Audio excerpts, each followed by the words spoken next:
everybody, welcome back to another video here on LNL Book Reviews. Thank you for tuning in to another video. As you can see today, we are going to be reviewing Eddie Red Undercover Mystery on Museum Mile. Now, I know what you guys might be thinking. You're 12 years old and this kind of doesn't look fit for a 12-year-old, and it's really not, if I'm being honest. But no matter what age you are, this is a good book. I thoroughly enjoyed it. So it's I read it actually a while ago. All I remember is that I enjoyed it. But it's by Marcia Wells, and it's about like a kid who has like a special talent when it comes to brain power, and it's kind of like spy school in a way. He's set up on a mission, except he doesn't go to any school. Well, he does go to school, but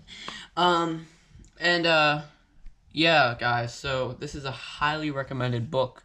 I know this is a short episode, but I have stuff to do, and I only upload on weekends. I just got a new camera. I wanted to try it out and stuff, which is the only reason I'm uploading today, but thanks for tuning in. So, hope you enjoyed. Recommended book if you guys want to check it out. If you're like into mystery stuff, crime solving, stuff like that. So, see you guys in the next video. Peace.